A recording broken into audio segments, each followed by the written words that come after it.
ಸಂಘದ ನಿಷ್ಠೆ ಮತ್ತು ಬದ್ಧತೆ ಅದನ್ನು ಬೆಳೆಸುವಂಥ ಪ್ರಯತ್ನದಲ್ಲಿ ಸಂಘದಲ್ಲಿ ಯಾವುದು ಮಹತ್ವದ್ದು? ಆದರೆ ಸಂಘದಲ್ಲಿ ಬಹಳ ಇರತಕ್ಕಂಥದ್ದಂದರೆ ಕಾರ್ಯಕರ್ತರಲ್ಲಿರತಕ್ಕಂಥ ಪರಸ್ಪರ ಪ್ರೀತಿ, ವಿಶ್ವಾಸ.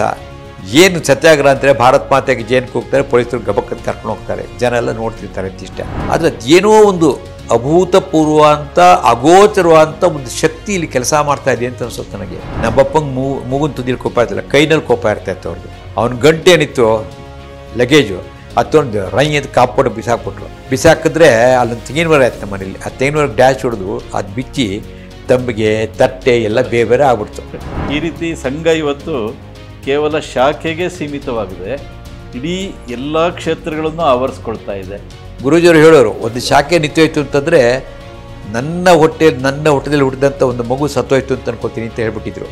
ತಲೆಯಲ್ಲಿ ಭಾಳ ಇಷ್ಟು ಕೂತಿತ್ತು ನಮಗೆ, ಶಾಖೆ ತಪ್ಪಿಸ್ಕೊತಿರಲ್ಲ. ಬೈ ಚಾನ್ಸ್ ಇವತ್ತು ಸಂಜೆ ಶಿವಾಜಿನೇ ಬಂದು ಅಲ್ಲಿ ಅವನದು ಭಾಷಣ ಇರುತ್ತೆ, ನಿಮ್ಮದು ಶಾಖೆ ಇರುತ್ತೆ, ಏನು ಮಾಡ್ತೀರಿ ಅವಾಗ ಅಂತ ಪ್ರಶ್ನೆ. ನಾನೇ ಬೆಳೆಸಿದಂಥ ನಮ್ಮ ಸ್ವಯಂ ಸೇವಕರನ್ನ ಪೊಲೀಸರು ದರದರ ಅಂತ ಹೇಳ್ಕೊಂಡು ಹೋಗೋಕ್ಕಾಗಿ ಬಂದರೆ ತಾಯಿಗಾದಷ್ಟು ದುಃಖ ನನಗೆ ಆಗ್ತಾಯಿದೆ, ತಡ್ಕೊಂಡಿದ್ದೀನಿ. ಒಂಥರ ದೇಶದಲ್ಲಿ ವಾತಾವರಣ ಆಗಿತ್ತು ಅಂತಂದರೆ ಸಂಘದ ಸ್ವಯಂ ಸೇವಕರನ್ನು ಬಿಟ್ಟರೆ ಮಿಕ್ಕೆಲ್ಲ ನಿರಾಶೆ ವಾತಾವರಣ. ನಮ್ಮ ದೇಶದ ಕತೆ ಮುಗೀತು, ಇನ್ನೇನು ಇಲ್ಲವೇ ಇಲ್ಲ ಅಂತಂದು. ಸಂಘದ ಕೆಲಸ ಮಾಡುವಂಥ ಕಾರ್ಯಕರ್ತರು ಭಾಳ ಅದನ್ನು ಶಿಸ್ತುಬದ್ಧವಾಗಿ ವ್ಯವಸ್ಥಿತವಾಗಿ ಮಾಡ್ತಾರೆ, ಯಾಕೆಂದರೆ ಸಂಘ ಆ ರೀತಿ ಅವರನ್ನೆಲ್ಲ ಬೆಳೆಸಿದೆ. ಸಂಘದಲ್ಲಿ ಹೆಂಗಿರ್ತಾರೆ ಮನೇಲೂ ಹಂಗೆ ಇರಬೇಕು ಅನ್ನತಕ್ಕಂಥದ್ದು ತಿಳ್ಕೊಳ್ಳೋಷ್ಟೊತ್ತಿಗೆ ಒಂದು 20 ವರ್ಷ ಆಗ್ಬಿಟ್ಟಿರುತ್ತೆ. ಶೇಷಾದ್ರಿನ ಕೇಳಿದ್ರು ಒಂದು ಸತಿ, ನೀವು ಗಾಂಧಿನ ಕೊಂದಾಯಿತು, ಇವಾಗ ಯಾರನ್ನ ಕೊಲ್ತೀರಾ ಅಂತ. ಶೇಷಾದ್ರಿಗಳದು, ಗಾಂಧಿನ ಕೊಂದಿದ್ದಾಯ್ತಪ್ಪ, ಇವಾಗ ನಿಂತ್ಕೊಳ್ಬೇಕು ಅಂತ ಯೋಚನೆ ಮಾಡ್ತಾ ಇದ್ದೀವಿ ಅಂತ ಹೇಳಿದ್ರು ಅವರು. ವರ್ಷಗಟ್ಟಲೆ ನಾನು ವಿವೇಕಾನಂದದ ಎಲ್ಲ ಸಾಹಿತ್ಯಗಳನ್ನು ಓದಿ, ಫುಲ್ ವರ್ಕ್ಸ್ ವಿವೇಕಾನಂದ ಓದಿ. ಇದು ಸೂರ್ವರ ವ್ಯಕ್ತಿತ್ವ. ಕೃಷ್ಣಪ್ಪನವ್ರದ್ದು ಆ ಶೈಲಿ ಇದೆಯಲ್ಲ, ಅದು ಕಲ್ತ್ಬಿಟ್ರೆ ಸಾಕು ಅವ್ರಿಗೆ. ಜೀವನದಲ್ಲಿ ಯಾರ ಜೊತೆಗೂ ಜಗಳವೇ ಆಗಲ್ಲ ಅವ್ರಿಗೆ. ಇವತ್ತೇನಾದರೂ ನನಗೆ ಸ್ವಲ್ಪ ವೈಚಾರಿಕತೆ ಬಂದಿದೆ ಅಂತಂದರೆ ಶೇಷಾದ್ರಿಗಳಿಂದ ಬಂದಿರತಕ್ಕಂಥದ್ದು. ಪ್ರಮುಖವಾಗಿ ಅವರಿಂದಲೇ. ಜಯದೇವ್ ಅಷ್ಟೇ ತುಂಬ ಸ್ಟ್ರಿಕ್ಟ್ ಸ್ವಭಾವ, ಅವರಿಂದ ಕಲ್ತಿರುವಂಥದ್ದು ಅನೇಕ ಸಂಗತಿಗಳು. ಸಂಘದಲ್ಲಿ ಹಾಗೆ ಅನೇಕ ಜನ ನಮ್ಮ ಅಧಿಕಾರಿಗಳು, ಮೋದಿಜಿ ಇದ್ದಾರೆ, ಸಂಘದ ಪ್ರಚಾರಕರವರು. ಒಬ್ಬ ಪ್ರಚಾರಕ್ಕೂ ಎಲ್ಲ ಆಕರ್ಷಣೆಗಳು ಬಂದರೂ ಕೂಡ ಹೇಗಿರಬೇಕು ಅನ್ನತಕ್ಕಂಥದ್ದಕ್ಕೆ ಅವರು ಮಾದರಿಯವರು. ಸಂಘ ಒಂದಿಂಥ ದೊಡ್ಡ ವ್ಯಕ್ತಿ ಆದರು, ವಾಜಪೇಯಿ ಅವರು ಕೂಡ ಪ್ರಚಾರಕ್ಕಾಗಿದ್ದಂಥವ್ರು, ಎಲ್ಲರೂ ಕೂಡ ಅದೇ ರೀತಿ ಇವತ್ತಿಗೂ ಹಂಗೆ ಇದ್ದಾರೆ, ಏನು ವ್ಯತ್ಯಾಸ ಇಲ್ಲ. ಅಣ್ಣಾಮಲೆಯವರು ಸಂಘಕ್ಕೆ ಬಂದಿಲ್ಲ, ಸಂಘದ ಸ್ಪರ್ಶ ಮಾತ್ರ ಆಗಿರೋದು ಅಷ್ಟೇ ಅವ್ರಿಗೆ. ಹೆಂಗೆ ಬಂತು ಅಂತಂದರೆ ಇದು ಸಂಘದ ಒಂದು ಅಗೋಚರವಾದಂಥ ಒಂದು ಶಕ್ತಿ. ನಮ್ಮನ್ನು ತೀಡಿ ಒಬ್ಬ ವ್ಯಕ್ತಿತ್ವ ನಿರ್ಮಾಣ ಮಾಡ್ತಾರೆ. ಸಂಘದ ಅಧಿಕಾರಿಗಳು 2 ಮಾತು ಹೇಳ್ಬಿಟ್ರೆ ಅದ್ರ ಪರಿಣಾಮನೇ ಬೇರೆ. ಅಂಥ ಒಂದು ವ್ಯಕ್ತಿತ್ವಗಳು ಇರತಕ್ಕಂಥ 100 ಜನ ಕಾರ್ಯಕರ್ತರು ತಯಾರಾಗಿದ್ದಾರೆ ಸಂಘದಲ್ಲಿ. ಇವತ್ತು ಸಂಘದ ಪ್ರಭಾವ ವಲಯ ಹೆಂಗಾಗಿದೆ ಅಂತಂದರೆ ಎಲ್ಲೋ ಡೈಲ್ಯೂಟ್ ಆಗ್ತಾ ಇದ್ದೀವಿ ಅಂತ ಅನಿಸ್ತಾ ಯೋಚನೆ ಮಾಡ್ತಕ್ಕಂಥದ್ದು ನನಗನ್ಸೋದು ಖಂಡಿತ ಅದು ತಪ್ಪು ಅಂತ.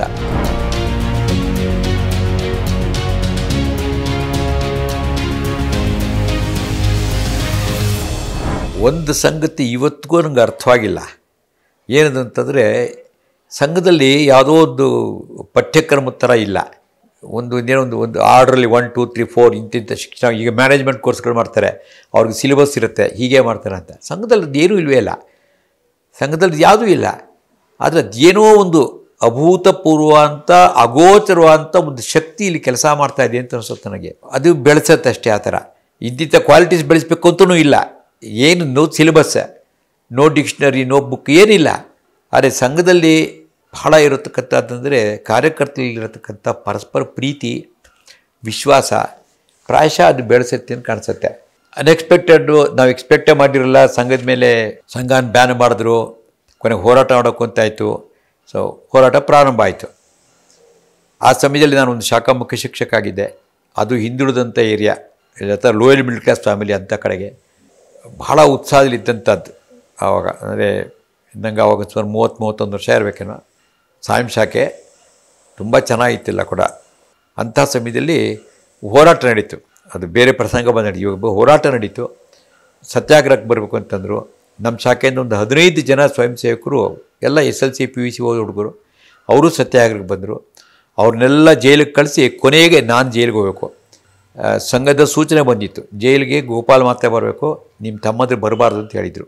ಯಾಕಂದರೆ ಅವ್ನು ಕಿರ್ಲೋಸ್ಕರ ಕೆಲಸ ಮಾಡ್ತಿದ್ದಾರೆ ನನ್ನ ತಮ್ಮ, ಮನೆ ನೋಡ್ಕೊಂಡು ಹೋಗಬೇಕು, ಅದಕ್ಕೆ ಅವ್ನು ಬರೋದು ಬೇಡ, ನೀನು ಒಬ್ಬ ಬಂದರೆ ಸಾಕು ನಿಮ್ಮ ಮನೆಯಿಂದ ಅಂತ. ಆಯಿತು ಅಂಥೇಳಿ ಇವಳು ಈ ಮದುವೆ ಮನೆಗೆ ಕರೆದಂಗೆ, ನೀನೊಬ್ಬ ಬಂದರೆ ಸಾಕು ಅಂತ. ಆವಾಗ ನಂದು ಬಿಸ್ನೆಸ್ ಇತ್ತು, ನನ್ನ ತಮ್ಮಂಗೆ ನೀನು ನೋಡ್ಕೊಳ್ಳೋಕೆ ಹೇಳ್ಬಿಟ್ಟು ನಾನು ಬಂದೆ. ಸತ್ಯಾಗ್ರಹ ಮಾಡಿ ಬಂದೆ. ಯಾಕಂದ್ರೆ ನಮ್ಮ ಹುಡುಗರೆಲ್ಲ 15 ಜನ ಜೈಲಿಗೆ ಹೋಗಿದ್ದಾರೆ ರೀ. ನಮ್ಮ ಶಾಖಾ ಸ್ವಯಂ ಸೇವಕರು ನಮ್ಗೆ ತುಂಬ ಎಂಥ ಪ್ರೀತಿ ಅಂತಂದರೆ, ಸ್ವಯಂ ಸೇವಕ ಒಂದು ಮುಖ್ಯ ಶಿಕ್ಷಕ ಮಧ್ಯೆ ಇರೋದು ಆತ್ಮೀಯತೆ ಇದೆಯಲ್ಲ, ಅದು ಶಬ್ದಗಳಿಂದ ವರ್ಣಿಸೋಕ್ಕೆ ಸಾಧ್ಯವಾಗಲ್ಲ, ಅಂತಹ ಪ್ರೀತಿ. ಪಾಪ ಅದ್ರಲ್ಲಿ ಒಬ್ಬ ಅಂತಲೂ ಮೀಸಾಗೊಟ್ಟೋಗ್ಬಿಟ್ಟ, ಸೋಮಶೇಖರ್ ಅಂತ. ಮೀಸಾದಲ್ಲಿ 18 ತಿಂಗಳು ಪೂರ್ತಿ ಜೈಲಿನಲ್ಲಿದ್ದ ಅವನು.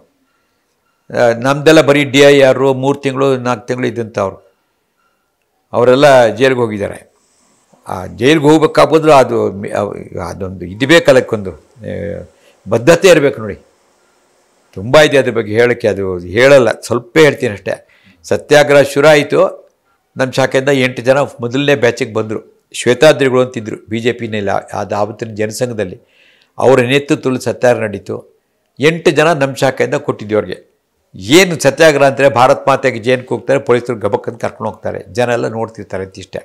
ಆಗ ನಾನು ನೋಡ್ತಾ ಇದ್ದೆ, ನಾನೇ ಬೆಳೆಸಿದಂಥ ನಮ್ಮ ಸ್ವಯಂ ಸೇವಕರನ್ನ ಪೊಲೀಸರು ದರದರ ಅಂತ ಹೇಳ್ಕೊಂಡು ಹೋಗ್ಬೇಕಾಗಿ ಬಂದರೆ ತಾಯಿಗಾದಷ್ಟು ದುಃಖ ನನಗೆ ಆಗ್ತಾಯಿದೆ. ತಡ್ಕೊಂಡಿದ್ದೀನಿ. ನಾ ದೂರ ನಿಂತಿದ್ದೆ, ಯಾಕಂದ್ರೆ ನನ್ನ ನೋಡಿದ್ರೆ ಅರೆಸ್ಟ್ ಮಾಡಿಬಿಡ್ತಾರೆ. ಆಗ ಒಂದಿಬ್ಬರು ಸ್ವಯಂ ಸೇವಕರು ವಾಪಸ್ ಬಂದ್ಬಿಟ್ರು.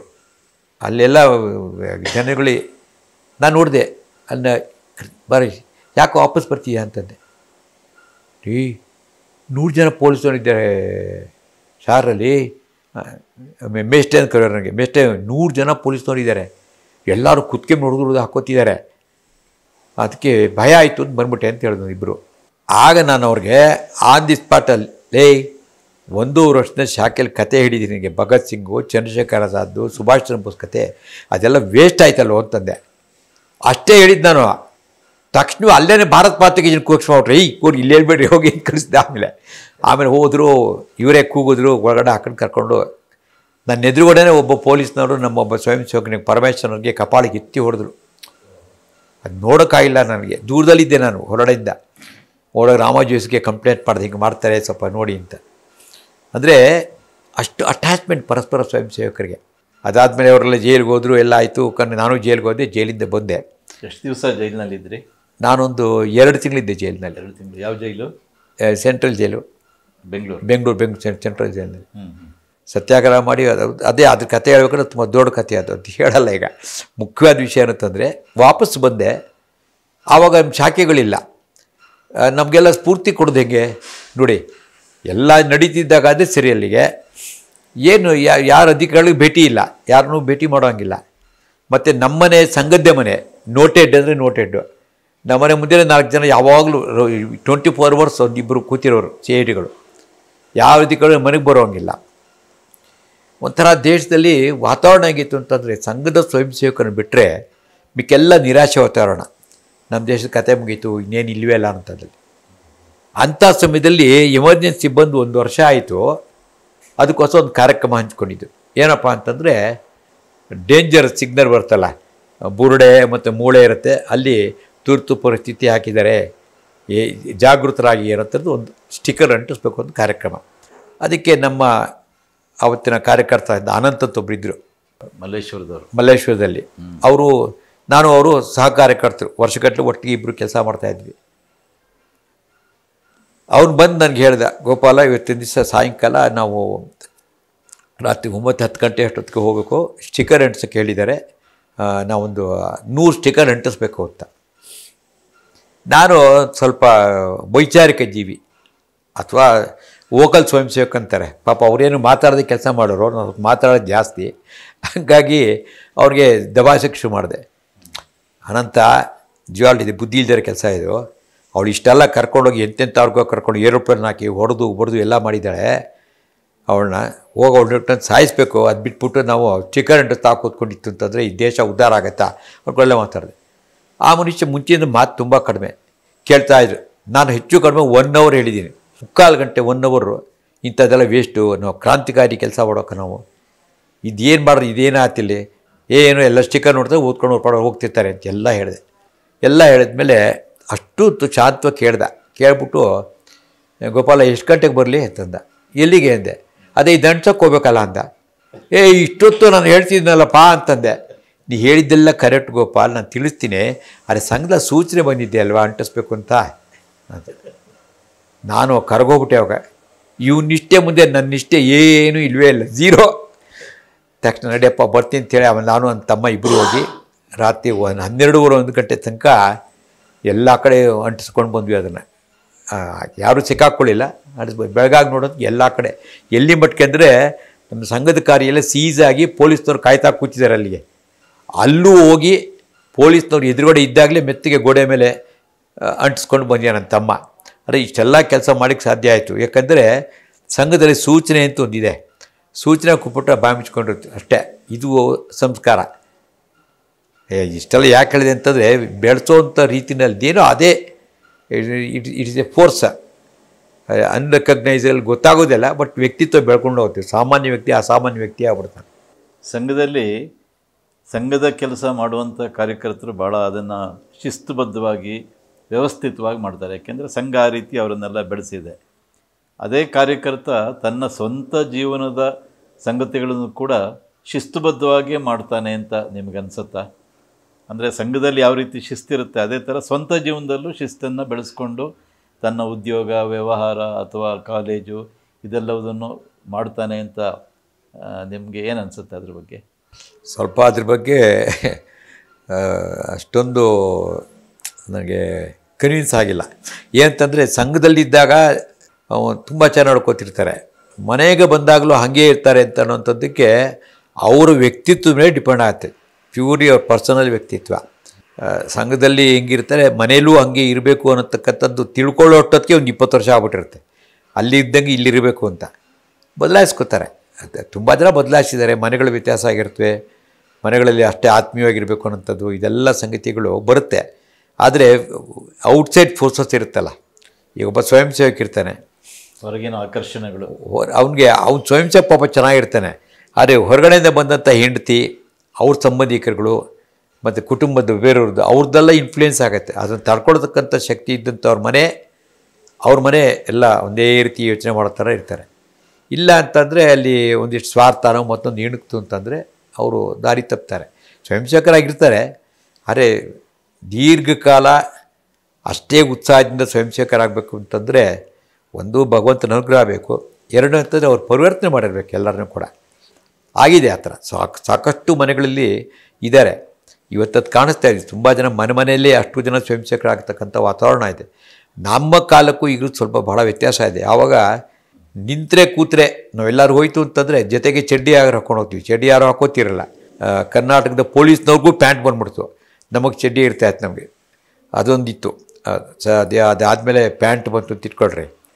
ಎರಡನೇದು ಅಂತಂದರೆ ನಾವು ಒಂಥರ ವಿಚಿತ್ರ ಪ್ರಾಣಿಗಳು ನೋಡ್ದಂಗೆ ನೋಡ್ರಿ ನಮ್ಮನ್ನು. ಯಾಕೆಂದರೆ ಸಂಘದ ಸಂಖ್ಯೆಗಳು ತುಂಬ ಕಡಿಮೆ ಇರ್ತಾಯಿತ್ತು. ಮತ್ತು ಎಂತೆಂಥ ಸಂದರ್ಭಗಳು ಅಂತಂದರೆ ಮಾತಿತ್ತರೆ ಗಾಂಧಿನ ಕೊಂದವರು ಬೇಜಾರಾಗೋದು. ಈ ಉತ್ತರ ಹೇಳಿ ಸುಸ್ತಾಗೋದು. ನಾವು ಡಿಫೆನ್ಸಾಗಿ ಉತ್ತರ ಕೊಟ್ಟರು ಕನ್ವಿನ್ಸ್ ಆಗ್ತಿರಲಿಲ್ಲ. ಶೇಷಾದ್ರಿನ ಕೇಳಿದ್ರು ಒಂದು ಸತಿ, ನೀವು ಗಾಂಧಿನ ಕೊಂದಾಯಿತು, ಇವಾಗ ಯಾರನ್ನ ಕೊಲ್ತೀರಾ ಅಂತ. ಪ್ರೆಸ್ನವ್ರಂಗೆ ಕೇಳಿದ್ರೆ ಈಗ ಕೇಳಿದ್ರೆ ಕಪಾಳ ಕೊಡ್ಬಿಡ್ತೀವಿ. ಆವಾಗ ನಮ್ಮದು ಅಷ್ಟು ಇರಲಿಲ್ಲ.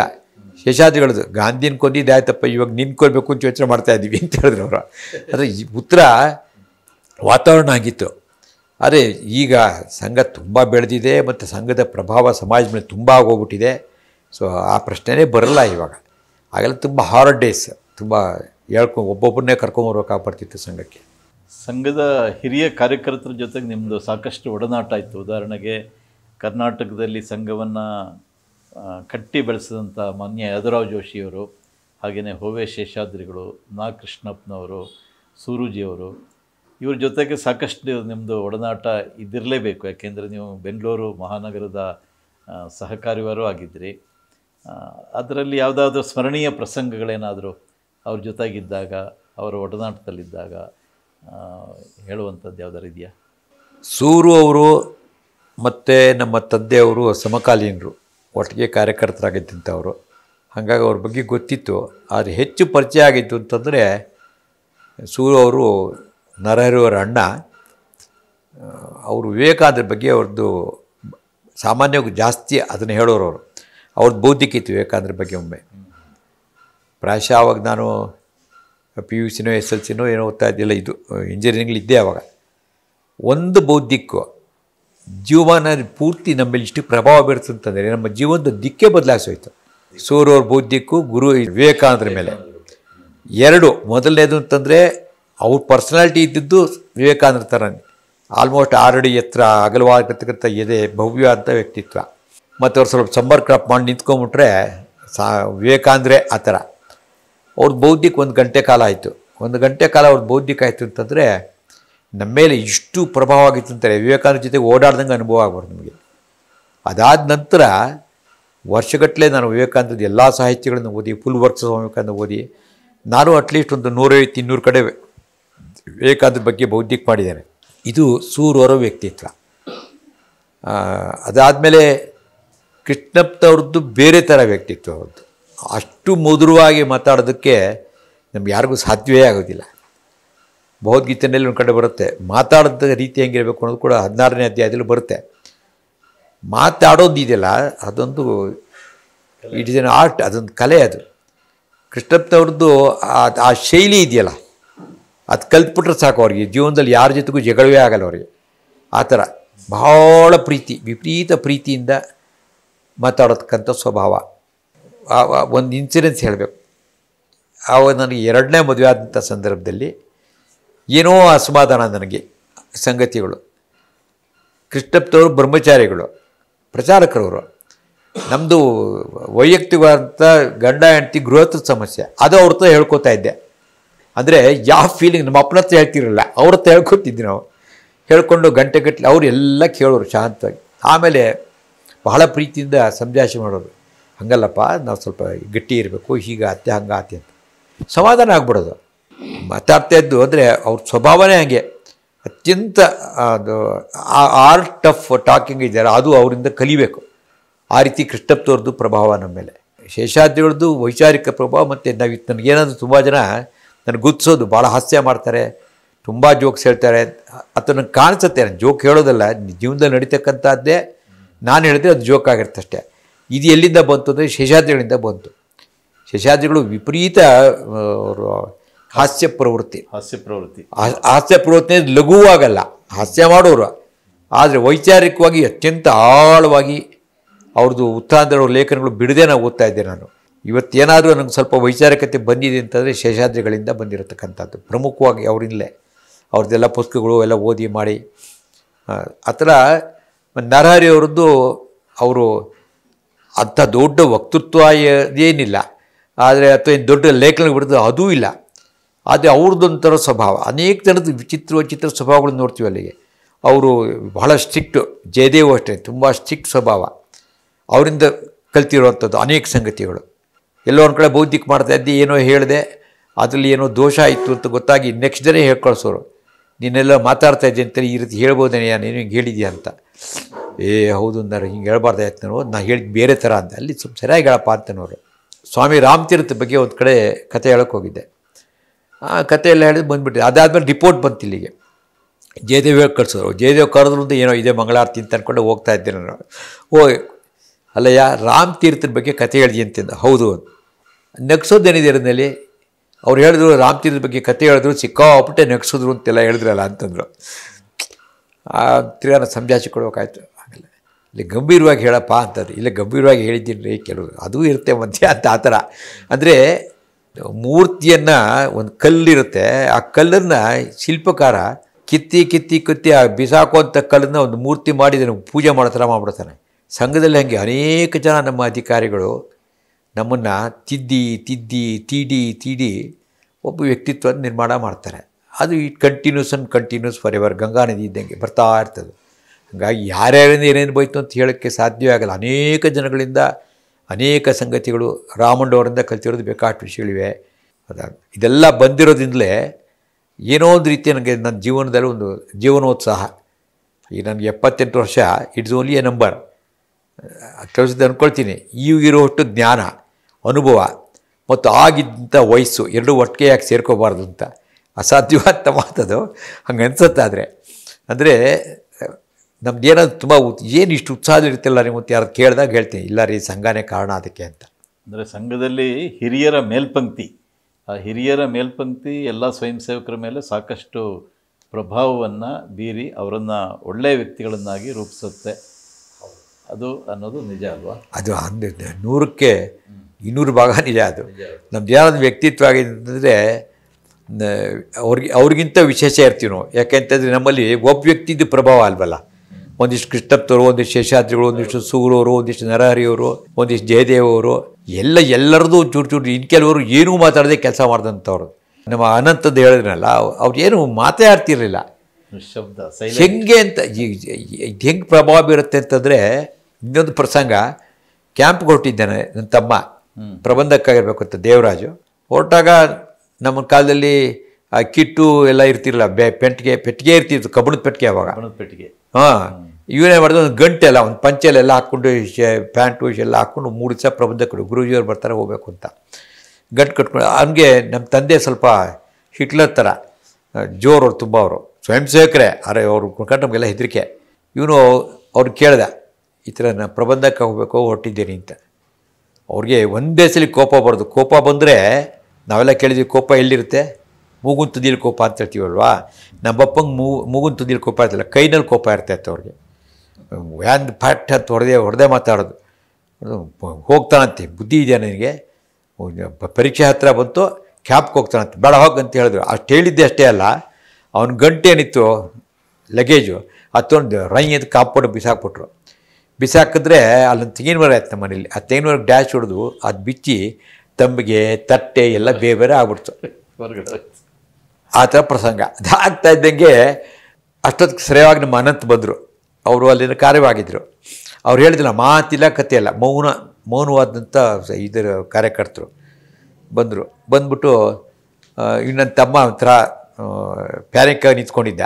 ಅವ್ರು ಬಂದವರೇ ನಮ್ಮ ತಂದೆನ, ಸತ್ಯಣ್ಣ ಏನಂತು ಎಲ್ಲ ದೇವರಾಜನ ಕ್ಯಾಂಪ್ಗೆ ಕರ್ಕೊಂಡು ಹೋಗ್ತೀನಿ, ಪ್ರಬಂಧಕ್ಕೆ ಬರಬೇಕು ಅಂತ. ಅವ್ರು ಓದ್ಕೊಳ್ಳಲ್ಲಪ್ಪ ಅಂತಂದ್ರೆ, ಇಲ್ಲ ಸತ್ಯಣ್ಣ ಓದ್ತಾನೆ ಬಿಡಿ ಪರವಾಗಿಲ್ಲ ಅಂತ. ಸರಿ ಹೋಗಾ ಅಂತಂದ್ರೆ ಅಷ್ಟೆ. ನಾವು ಇಷ್ಟು ಹೇಳಿದ್ವಿ, ಅದಕ್ಕೇನು ಬೆಲೆನೇ ಇಲ್ಲ. ಅವ್ನು ಬಂದು 2 ಮಾತು ಹೇಳ್ಬಿಟ್ರೆ ಠಕ್ಕನ್ನು ಹೋಗಪ್ಪ ಅಂತ. ಕೊನೆಗೆ ಅವ್ನು ಕ್ಯಾಂಪ್ಗೆ ಬಂದ, 3 ದಿವಸ ಇದ್ದ ಅವನು. ಅಂದರೆ ಸ್ವಭಾವಗಳು ಕೆಲವ್ರದ್ದು ಹೆಂಗಿರುತ್ತೆ ಅಂತಂದರೆ, ಬರೀ 2 ಮಾತು, ನಾವು ಗಂಟೆಗಟ್ಟಲೆ ಮಾತಾಡೋದು ಒಂದೇ, ಅಂಥವ್ರು 2 ಮಾತು. ಹಾಗಾಗಿ ಇದೊಂಥರ ಮತ್ತು ಅದ್ಭುತವಾದ ಸಂಗತಿ. ಸಂಘದ ಅಧಿಕಾರಿಗಳು 2 ಮಾತು ಹೇಳ್ಬಿಟ್ರೆ ಅದ್ರ ಪರಿಣಾಮನೇ ಬೇರೆ. ಅಂಥ ಒಂದು ವ್ಯಕ್ತಿತ್ವಗಳು ಇರತಕ್ಕಂಥ 100 ಜನ ಕಾರ್ಯಕರ್ತರು ತಯಾರಾಗಿದ್ದಾರೆ ಸಂಘದಲ್ಲಿ. ಈ ಬದಲಾವಣೆ ಅನ್ನೋದು ಒಂದು ಜಗತ್ತಿನ ನಿಯಮ ಅಂತ ಹೇಳ್ತಾರೆ. ಸಂಘ ಕೂಡ ಸಾಕಷ್ಟು ಬದಲಾವಣೆಗಳಿಗೆ ಸಾಕ್ಷಿಯಾಗಿದೆ. ಸಂಘದಲ್ಲಿ ಮುಂಚೆ ನೀವೇ ಆಗ ಹೇಳಿದಾಗೆ ಚಡ್ಡಿ ಹಾಕ್ತಾಯಿದ್ವಿ, ನಿಕ್ಕರ್ ಇತ್ತು, ನಿಕ್ಕರ್ ಹೋಗಿ ಈಗ ಪ್ಯಾಂಟ್ ಬಂದಿದೆ. ಹಾಗೆ ಸಂಘ ಬೇರೆ ಬೇರೆ ಕ್ಷೇತ್ರಗಳಲ್ಲಿ ತನ್ನ ಹೆಜ್ಜೆ ಗುರುತುಗಳನ್ನು ಇವತ್ತು ಮೂಡಿಸೋದಕ್ಕೆ ಸಫಲವಾಗಿದೆ. ಉದಾಹರಣೆಗೆ ಶಿಕ್ಷಣ ಕ್ಷೇತ್ರದಲ್ಲಿ ಅನೇಕ ಶಾಲೆಗಳನ್ನು ತೆರೆದಿದೆ. ಹಾಗೆಯೇ ಈ ಉಪೇಕ್ಷಿತರ ಒಂದು ಕಾಲೋನಿ ಒಳಗಡೆ ಅಲ್ಲಿ ಬೇರೆ ಬೇರೆ ರೀತಿಯ ಸಂಸ್ಕಾರ ಕೊಡುವಂಥ ಕೆಲಸಗಳಾಗಿದೆ. ವನವಾಸಿ ಜನರ ಮಧ್ಯೆ ಸಂಘ ಹೋಗಿ ಕೆಲಸ ಮಾಡ್ತಾಯಿದೆ. ಧಾರ್ಮಿಕ ಕ್ಷೇತ್ರದಲ್ಲಿ ಮಾಡ್ತಾಯಿದೆ, ಹಾಗೆ ಕಾರ್ಮಿಕ ಕ್ಷೇತ್ರದಲ್ಲೂ ಮಾಡ್ತಾಯಿದೆ. ಇನ್ನು ರಾಜಕೀಯ ಕ್ಷೇತ್ರದಲ್ಲಿ ಕೂಡ ಸಂಘದ ಪ್ರಭಾವ ಸಾಕಷ್ಟಿದೆ. ಈ ರೀತಿ ಸಂಘ ಇವತ್ತು ಕೇವಲ ಶಾಖೆಗೆ ಸೀಮಿತವಾಗಿದೆ, ಇಡೀ ಎಲ್ಲ ಕ್ಷೇತ್ರಗಳನ್ನು ಆವರಿಸ್ಕೊಳ್ತಾ ಇದೆ. ಈ ಬೆಳವಣಿಗೆಗಳನ್ನು ನೀವು ಹೇಗೆ ಗಮನಿಸ್ತೀರಿ? ಅದಕ್ಕೆ ಯಾವ ರೀತಿ ನೀವು ಅದನ್ನು ಅನಲೈಸ್ ಮಾಡ್ತೀರಿ? ನನಗನ್ಸೋದು ಏನು ಅಂತಂದರೆ, ಪ್ರಾರಂಭದ ದಿವಸಗಳಲ್ಲಿ ಸಂಘ ಇಷ್ಟೊಂದು ಈಗ ಬೆಳೆಯೋಕ್ಕೂ ಆಗಕ್ಕೂ ಹೋಲಿಕೆ ಮಾಡ್ಕೊಳ್ಳೋಕ್ಕೆ ಆಗಲ್ಲ. ನಾವು ನಮ್ಮ ಕಾಲದಲ್ಲಿ ಸಂಘ ಅಂತಂದರೆ ಏನಂದರೆ, ಸಂಘ ಅಂದರೆ ಶಾಖೆ, ದೈನಂದಿನ ಶಾಖೆ. ಅದ್ರ ಬಗ್ಗೆ ಇಷ್ಟು ಒತ್ತು ಕೊಡ್ತಿದ್ರು ನಮ್ಮ ಅಧಿಕಾರಿಗಳು ಅವರೆಲ್ಲ ಕೂಡ ಅಂತಂದರೆ ನಮಗೆ ಆಶ್ಚರ್ಯ ಆಗುತ್ತೆ. ನಮ್ಮ ಹಿಂದಿಂದ ನೆನೆಸ್ಕೊಂಡ್ರೆ ನಾವು ಹೀಗಿದ್ವಾ ಅಂತ ಅನಿಸುತ್ತೆ. ಯಾಕಂದರೆ ವರ್ಷಗಟ್ಟಲೆ ಶಾಖೆ ತಪ್ಪಿಸಿಲ್ಲ. ಶಾಖೆ ತಪ್ಪಿಸಿದ್ರೂ ಕೂಡ ಇಲ್ಲೋ ಔಟ್ ಆಫ್ ಸ್ಟೇಷನ್ ಹೋಗಿದ್ದಾಗ ಮಾತ್ರ ಶಾಖೆ ತಪ್ಪಿಸಿರೋದು. ಇಲ್ಲದೇ ಆ 1 ಗಂಟೆ ಕಾಲ ಶಾಖೆ ತುಂಬ ನಂದೇ ಹೇಳ್ಕೊಂಡ್ರೆ ಪ್ರಾಯಶಃ ಅದು ಆತ್ಮ ಪ್ರಶಂಸೆ ಆಗಿಬಿಡುತ್ತೆ. ಅನೇಕ ಬೇರೆಯವ್ರದ್ದು ಹೇಳ್ತೀನಿ. ನನ್ನ ತಮ್ಮ ಮುಖ್ಯ ಶಿಕ್ಷಕ ಆಗಿದ್ದ, ಒಂದು ಸಮ್ರಾಟ್ ಶಾಖಾ ಅಂತಲ್ಲಿಗೆ. ಮುಖ್ಯ ಶಿಕ್ಷಕ ಎಷ್ಟು ದಿನ ಕೆಲಸ ಮಾಡೋದು? 10 ವರ್ಷ ಕಾಲ ಒಂದು ಶಾಖೆಯ ಮುಖ್ಯ ಶಿಕ್ಷಕ. 10 ವರ್ಷ ಪ್ರತಿನಿತ್ಯ 5:30 6:30 ಸಾಯಂಕಾಲದ ಹೊತ್ತು. ಒಂದು ದಿವಸ ತಪ್ಪಿಸ್ಕೊಂಡಿಲ್ಲ. ತಪ್ಪಿಸ್ಕೊಂಡಿರೋದು ಭಾಳ ಅಪರೂಪ, ಇಲ್ಲವೇ ಇಲ್ಲ. ಆದರೂ ಆಲ್ಟ್ರೇಟಿವ್ ಶಾಖೆ ನಿಂತಿಲ್ಲ. ಆದರೆ ಆ ಶಾಖೆ ನಿಲ್ಲಬಾರ್ದು ಅನ್ನತಕ್ಕಂಥದ್ದು ಒಂದು ಇದು ಗುರೂಜಿಯವರು ಹೇಳೋರು. ಒಂದು ಶಾಖೆ ನಿಂತೋಯ್ತು ಅಂತಂದರೆ ನನ್ನ ಹೊಟ್ಟೆದಲ್ಲಿ ಹುಟ್ಟಿದಂಥ ಒಂದು ಮಗು ಸತ್ತೋಯ್ತು ಅಂತ ಅನ್ಕೋತೀನಿ ಅಂತ ಹೇಳ್ಬಿಟ್ಟಿದ್ರು. ತಲೆಯಲ್ಲಿ ಭಾಳ ಇಷ್ಟು ಕೂತಿತ್ತು ನಮಗೆ, ಶಾಖೆ ತಪ್ಪಿಸ್ಕೊತಿರಲ್ಲ. ಹಿಂದೆ ಪ್ರಶ್ನೆ ಕೇಳೋರು, ಬಾಂಬೆನಲ್ಲಿ ಶಿವಾಜಿ ಪಾರ್ಕ್ ಅಂತ ದೊಡ್ಡದಿದೆ. ಬೈ ಚಾನ್ಸ್ ಇವತ್ತು ಸಂಜೆ ಶಿವಾಜಿನೇ ಬಂದು ಅಲ್ಲಿ ಅವನದು ಭಾಷಣ ಇರುತ್ತೆ, ನಿಮ್ಮದು ಶಾಖೆ ಇರುತ್ತೆ, ಏನು ಮಾಡ್ತೀರಿ ಆವಾಗ ಅಂತ ಪ್ರಶ್ನೆ, ಗೊಂದಲದ ಪ್ರಶ್ನೆ. ಶಿವಾಜಿ ನಮ್ಗೆ ಆದರ್ಶ, ಶಿವಾಜಿ ಭಾಷಣ ಇದೆ ಅಲ್ಲಿಗೆ ಹೋಗಬೇಕು ಅಥವಾ ನಿತ್ಯ ನಡ್ತಕ್ಕಂಥ ಶಾಖೆಗೆ ಹೋಗಬೇಕು ಅಂತಂದರೆ ಆಗ ಹೇಳೋರು ಶಾಖೆಗೆ ಹೋಗಬೇಕು, ಅಲ್ಲಿಗೆ ಹೋಗಲ್ಲ, ನಾವು ಹೋಗೋದಿಲ್ಲ ಶಿವಾಜಿ ಭಾಷಣಕ್ಕೆ ಅಂತ ಹೇಳಿದ್ರೆ ಅವನು ಒಳ್ಳೆ ಸ್ವಯಂ ಸೇವಕ ಅಂತ ಲೆಕ್ಕ. ಅದು ಇಷ್ಟು ಹೊತ್ತು ನಿತ್ಯ ಶಾಖೆಗೆ, ಮತ್ತು ಪ್ರತಿನಿತ್ಯ ಬೆಳಗ್ಗೆ 6ರಿಂದ 7 ಪ್ರಭಾತ್ ಶಾಖೆ ನಡೀತಾ ಇತ್ತು. 6ರಿಂದ 7 ವರ್ಷಗಟ್ಟಲೆ ಒಂದು ದಿವಸವೂ ತಡವಾಗಿ ಶಾಖೆ ಶುರು ಆಗಿರ್ತಿರಲಿಲ್ಲ, ಧ್ವಜ ಇಲ್ಲದೆ ಇರ್ತಿರಲಿಲ್ಲ. ಅಂದರೆ ನಮ್ಮೊಳಗಡೆ ಒಂದು ಶಿಸ್ತಿನ ಮೈಗೂಡಿಸ್ಕೊಳ್ತಕ್ಕಂಥದ್ದು. ಮತ್ತು ನಮ್ಮ OTCಗೆ ಬರಬೇಕು, ಬೈಠಕ್ ಆಯಿತು, ಬೈಠಕ್ನೊಳಗೆ ಮಧುರಾಯರು ಬೈಠಕ್ ತೊಗೊಂಡಿದ್ರು, ಯಾರ್ಯಾರು ಬರ್ತೀರಿ ಹೀಗೆ ಶಿಬಿರ ಕೀಸಲ್ಲಿಗೆ ಅಂತ ಎಲ್ಲ ಬಂದಿರೋದು ಬೈಠಕ್ ನಡೀತಿದೆ, ಬರ್ತೀನಿ ಅಂತ ಹೇಳಿದ್ದಾರೆ. ಅದೇ ಸ್ವಯಂ ಸೇವಕರಿಗೆ ಅವರ ಅಕ್ಕನ ಮದುವೆ ನಿಶ್ಚಯ ಆಯಿತು. ಅವ್ರ ಅಕ್ಕನ ಮದುವೆ, ಇವನೇನು ಮಾಡಬೇಕು, ನೀವು ಹೋಗ್ಬೇಕು OTCಗೆ ಅಥವಾ ಅಕ್ಕನ ಮದುವೆಗೆ ಹೋಗಬೇಕು? ಇವನು ಹೇಳಿದೆ, ಇಲ್ಲ ನಾನು ಅಕ್ಕನ ಮದುವೆಗೆ ಹೋಗಲ್ಲ, ಇಲ್ಲಿಗೆ ಬರ್ತೀನಿ ಅಂತ ಹೇಳಿದ್ದಾನೆ. ಕೊನೆಗೆ ಸಂಘದಲ್ಲೇ ಅವ್ರಿಗೆ ಹೇಳಿ ಒಂದು ದಿವಸ ನಿಮ್ಗೆ ಅನುಮತಿ ಕೊಡ್ತೀವಪ್ಪ, ನೀವು ಹೋಗಿದ್ದು ಬಾ ಅಂತ. ಕೊನೆಗೆ ಅದಕ್ಕೂ ಹೋಗಲೇ ಇಲ್ಲ ಅವನು, OTCನೇ ಇಂಪಾರ್ಟೆಂಟ್ ಅಂತ. ಈ ರೀತಿ ಅವಾಗೆಲ್ಲ ಬೆಳೆಸಿದ್ದು ಅದು ವ್ಯರ್ಥ ಅಲ್ಲ. ಆ ಬೆಳೆದಂಥದ್ದು ಹೇಗಿದೆ, ಬೇರುಗಳ ಥರ ಅದು ತುಂಬ ಆಳಕ್ಕೆ ಇಳಿದುಬಿಡ್ತು. ಹಾಗಾಗಿ ಆ ಬೇರುಗಳ ಮುಖಾಂತರ ಬಂದಂಥ ಮರಗಳು ಕೂಡ ಆ ಬೇರದ ಬಿಡುವೆ ಅದರಿಂದ ಅದಕ್ಕೆಲ್ಲ ಇರುತ್ತೆ. ಇವತ್ತಿನ ದಿವಸ ದಿ ಸಿಸ್ಟಮ್ ಆಫ್ ಲೈಫ್ ಇವತ್ತಿಂದು ಹೆಂಗಾಗಿದೆ ಅಂತಂದರೆ ನಿತ್ಯ ಶಾಖೆ ಹೋಗೇ ಆಗಲ್ಲ. ಯಾಕಂದ್ರೆ ಬೆಳಗ್ಗೆ 7 ಗಂಟೆಗೆ ಮನೆ ಬಿಡಬೇಕು, ಮನೆಗೆ ರಾತ್ರಿ 7ವರೆಗೆ ಬರ್ತಾನೆ, ಶಾಖೆ ಹೋಗುತ್ತೆ 8 ಗಂಟೆಗೆ ಬರ್ತಾರೆ, ಸುಸ್ತಾಗಿ ಬರ್ತಾರೆ, ಆಗೋದಿಲ್ಲ. ಅದಕ್ಕೆ ಇವೆಲ್ಲ ಸಾಮಾನ್ಯ ಸಾಪ್ತಾಹಿಕ ಸಾಂಘಿಕಗಳಿಗೆ ಹೋಗುವಂಥದ್ದು ಜಾಸ್ತಿ ಆಗಿದೆ, ಸಾಪ್ತಾಹಿಕ ಮೆರವಣಿಗೆ ಜಾಸ್ತಿ ಆಗಿದೆ. ದೈನಂದಿನ ಶಾಖೆಗೆ ಕೇವಲ ಕಾಲೇಜು ಹೈಸ್ಕೂಲ್ ವಿದ್ಯಾರ್ಥಿಗಳು ಬರಬೇಕೆ ಹೊರತು ಕಾಲೇಜ್ ವಿದ್ಯಾರ್ಥಿಗಳಿಗೂ ಬರೋಕ್ಕಾಗಲ್ಲ, ಹೈಸ್ಕೂಲವರೇ ಜಾಸ್ತಿ ಬರ್ತಾರೆ. ಸೊ ಆ ಒರಿಜಿನಲ್ ಸಿಸ್ಟಮು ನಾವು ಉಳಿಸ್ಕೊಂಡಿದ್ದೀವಿ ಮತ್ತು ಸಂಘ ವ್ಯಾಪಕವಾಗಿ ಬೆಳೀತಾ ಇದೆ ಇವಾಗ. ಸೊ ಬೆಳೀತಾ ಇರಬೇಕಾಗಿ ಬಂದರೆ ಯಾವ ರೀತಿ ಸಂಸ್ಕಾರ ಕೊಡಬೇಕು ಅದು ಹಾಗೇ ಆಗುತ್ತೆ. ಅಲ್ಲಿಗೆ ವ್ಯತ್ಯಾಸ ಆಗಿರುವಂಥದ್ದಾಗಲಿ, ಇದು ಸಂಘದ ಮೂಲಭೂತ ವಿಚಾರಗಳು, ಮೂಲಭೂತ ಸಂಸ್ಕಾರಗಳು ಹಾಗೆ ಉಳ್ಕೊಂಡಿದೆ ಅಂತ ನಂಗೆ ಅನಿಸುತ್ತೆ. ಏನು ವ್ಯತ್ಯಾಸ ಆಗಿದೆ, ಏನೋ ಆಗ್ಬಿಟ್ಟಿದೆ ಅನ್ನೋಂಥದ್ದು ಏನೋ ಇಲ್ಲ. ಬೇರೆ ಬೇರೆ ಕ್ಷೇತ್ರದಲ್ಲಿ ಇವತ್ತು ಸಂಘ ಬೆಳೆದಿದೆ, ಶಿಕ್ಷಣ ಕ್ಷೇತ್ರದಲ್ಲಿ, ಧಾರ್ಮಿಕವಾಗಿ. ಇದ್ರ ಬಗ್ಗೆ ನೀವೇನು ಹೇಳ್ತೀರಿ? ಕಾರ್ಮಿಕ ಕ್ಷೇತ್ರದಲ್ಲಿದೆ. ಈಗ ಇದು ಆಗಲೇಬೇಕಾದಂಥ ಒಂದು ಕಾರ್ಯ ಆಗಿದೆ ಅಂತ ಅಂದ್ಕೊಳ್ತಿದ್ದೀನಿ ಹೊರತು ಏನೋ ವ್ಯತ್ಯಾಸ ಆಗ್ಬಿಟ್ಟಿದೆ, ಸಂಘ ನಮ್ಮ ಕಾಲದಲ್ಲಿ ಹಂಗಿತ್ತು ಇವಾಗ ಹಂಗಿಲ್ಲ ಅನ್ನೋಂಥ ಕೆಲವು ತಿಳುವಳಿಕೆ ಇರ್ತಕ್ಕಂಥ ಜನ ಮಾತಾಡ್ಬೋದು ಹೊರತು ಒಂದು ಬೆಳೀತಾ ಇದ್ದಂಗೆ ಖಂಡಿತ ವ್ಯತ್ಯಾಸ ಆಗೇ ಆಗುತ್ತೆ. ಕಾಲಕ್ಕೆ ತಕ್ಕಂಥ ಕೆಲವು ವ್ಯತ್ಯಾಸ ಆಗುತ್ತೆ. ಆದರೆ ಮೂಲಭೂತವಾದಂಥ ವಿಚಾರ, ಸಂಸ್ಕಾರಗಳು ಅಥವಾ ಪರ್ಸನಾಲಿಟಿ, ವ್ಯಕ್ತಿತ್ವ, ಅದೆಲ್ಲ ಕೂಡ ಪ್ರಾಮಾಣಿಕತೆ, ವೈಚಾರಿಕತೆ ಭಾಳ ಇಂಪಾರ್ಟೆಂಟೇ. ವೈಚಾರಿಕತೆ ಮೂಲಭೂತವಂಥದ್ದು, ಅದೇನು ವ್ಯತ್ಯಾಸ ಆಗಿಲ್ವಲ್ಲ, ಅದೆಲ್ಲ ಹಾಗೇ ಇದೆ. ಬೆಳೀತಾ ಇದ್ವಿ, ಸಿಕ್ಕಾಪಟ್ಟೆ ಬೆಳೀತಿದ್ವಿ. ಒಂದು ಕಾಲಘಟ್ಟದಲ್ಲಿ ಸಂಘಕ್ಕೆ ಬದ್ಧ ವಿರೋಧ ಇತ್ತು, ಇವತ್ತು ಅಂತಹ ವಿರೋಧಗಳು ಯಾವುದೂ ಇಲ್ಲ. ಯಾಕೆಂದರೆ ಇವತ್ತು ಸಂಘದ ಪ್ರಭಾವ ಬೇರೆ ಬೇರೆ ಕ್ಷೇತ್ರಗಳಲ್ಲಿ ಸಾಕಷ್ಟು ಆಗ್ತಾ ಇದೆ. ಇವತ್ತೆಷ್ಟು ಅಂದರೆ ಪ್ರಧಾನಮಂತ್ರಿ ಅಥವಾ ಲೋಕಸಭೆಯ ಸ್ಪೀಕರು, ಅನೇಕ ರಾಜ್ಯಗಳ ಮುಖ್ಯಮಂತ್ರಿಗಳು, ಇವರೆಲ್ಲರೂ ಕೂಡ ಸಂಘದ ಸ್ವಯಂ ಸೇವಕರಾಗಿದ್ದಾರೆ ಮತ್ತು ಸಂಘದ ಒಂದು ಪ್ರಭಾವ ವಲಯ ತುಂಬ ವಿಸ್ತಾರವಾಗಿದೆ. ಇಂಥ ಸಂದರ್ಭದಲ್ಲಿ ನಿಮಗೆ ಏನು ಅನಿಸುತ್ತೆ? ನೀವು ಹಿಂದಿನಿಂದ ಕೆಲಸ ಮಾಡಿದವರು, ಇವತ್ತಿನ ಒಂದು ಸನ್ನಿವೇಶ ನೋಡಿದಾಗ ನಿಮ್ಮ ಮನಸ್ಸಿಗೆ ಬರುವಂಥ ಭಾವನೆಗಳೇನು? ಸಂಘ ಬೆಳೆದಂಗೆನೇ ಸಂಘ ಬೀಜರೂಪಿ ಸಂಘ ಶುರು ಆಯಿತು ಡಾಕ್ಟರ್ ಜಿಯವರ ಕಾಲದಲ್ಲಿ. ಮತ್ತು ಗುರೂಜಿಯವರು ಅದಕ್ಕೆ ಹಾರ್ನೆಸ್ ಮಾಡಿದ್ರು, ಇದೆಲ್ಲ ಸರಿಯೇ. ಅದರ ಫಲ ಕೊಡ್ತಿದೆ ಇವಾಗ. ಒಬ್ಬ ಸಾಮಾನ್ಯ ಸ್ವಯಂ ಸೇವಕ, ಕ್ಯಾಸ್ಟ್, ಕ್ರೀಡ್, ಬಡತನ ಯಾವುದೂ ಲೆಕ್ಕಕ್ಕಿಲ್ಲದೆ ಅತ್ಯಂತ ಸಾಮಾನ್ಯ ವ್ಯಕ್ತಿ ಅವನೊಬ್ಬ ಹೇಗಾಗಬೇಕು ಅಂತ ಆವತ್ತಿನ ಸಂಘ ಅಪೇಕ್ಷೆ ಪಟ್ಟಿತ್ತು, ಆ ರೀತಿ ಇವತ್ತಿನ ನಡೀತಾ ಇದೆ ಅಂತಂದರೆ ಬಹಳ ಸಂತೋಷ ಪಡ್ತಕ್ಕಂಥ ಸಂಗತಿ. ಆದರೆ ಮೋದಿಜಿ ಇದ್ದಾರೆ, ಸಂಘದ ಪ್ರಚಾರಕರವರು. ಒಬ್ಬ ಪ್ರಚಾರಕ್ಕೂ ಎಲ್ಲ ಆಕರ್ಷಣೆಗಳು ಬಂದರೂ ಕೂಡ ಹೇಗಿರಬೇಕು ಅನ್ನತಕ್ಕಂಥದ್ದಕ್ಕೆ ಅವರು ಮಾದರಿಯವರು. ಎಂಥ ಸಂದರ್ಭದಲ್ಲೂ ಕೂಡ ವ್ಯತ್ಯಾಸ ಆಗದೇ ಇರತಕ್ಕಂಥ ಪ್ರವೃತ್ತಿ ಇದೆಯಲ್ಲ, ಅದು ಸಂಘ ಕಲಿಸ್ಕೊಟ್ಟಿರತಕ್ಕಂಥದ್ದು. ಭಾಳ ಹಿಂದೆ ಒಂದು ಪ್ರಸಂಗ ಹೇಳಬೇಕು ಅಂತ ಏನಂತಂದರೆ, ಭಾಳ ಒತ್ತಡ ಆಯಿತು ನನಗೆ ಒಂದು ಕಾಲದಲ್ಲಿ. ಒತ್ತಡ ಅಂತಂದರೆ ಮನೆ ಕಷ್ಟ, ಮತ್ತು ಮದುವೆ ಆಗಿದೆ, ಪ್ರತಿನಿತ್ಯ ಸಂಘ ರಾತ್ರಿ 11 ಗಂಟೆ, ರಾತ್ರಿ 1 ಗಂಟೆಗೆ ಬರ್ತಾಯಿದ್ವಿ ಬೈಠಕ್ಕಿಂದ. ಅಂಥ ಸಮಯದಲ್ಲಿ ಒಂದು ದಿವಸ ತುಂಬ ಥರ ಈಗಿನ ಕಾಲದ ಡಿಪ್ರೆಷನ್ ಕರಿತಲ್ಲ, ಆ ರೀತಿ ಒಂಥರ ಆಯಿತು. ಕೊನೆಗೆ ಯಾರೋ ಹೇಳ್ಕೊಟ್ರು ನನಗೆ, ನೀವು ಸಂಘದ ಜವಾಬ್ದಾರಿ ಬೇಡ ಅಂತ ಹೇಳ್ಬಿಡ್ರಿ ಅಂತ. ಇವು ಹೆಂಗೆ ಹೇಳೋದು ಅಂತ. ಪರವಾಗಿಲ್ಲ ಹೇಳ್ರಿ, ಬೇಕಾಚಾರ ಮಾಡ್ಕೋತಾರೆ, ನಿಮ್ಗೆ ಯಾಕದು ಆಯಿತು ಅಂದ್ಕೊಂಡು ಸೈಕಲ್ ತೊಗೊಂಡು ಮನೆಯಿಂದ ಹೊರಟೆ ಕೇಶವಕೃಪಾಗೆ ಅಂತ.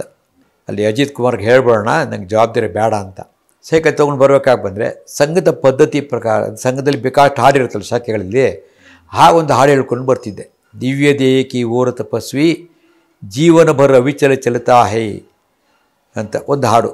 ಎಂತೆಂಥ ಆಕರ್ಷಣೆಗೆ ಬಂದರೂ ಕೂಡ ವಿಚಲಿತನಾಗದೆ ಅವನು ಸಂಘ ಕಾರ್ಯ ಮಾಡೋಕ್ಕೂ ಒಬ್ಬ ದಿವ್ಯ ದೇಹಿ ಊರ ತಪಸ್ವಿ ಇದು ತಪಸ್ಸು ಅಂತ ಆ ಹಾಡು ಹೇಳ್ಕೊಂಡು ಬರ್ತಿದ್ದೆ.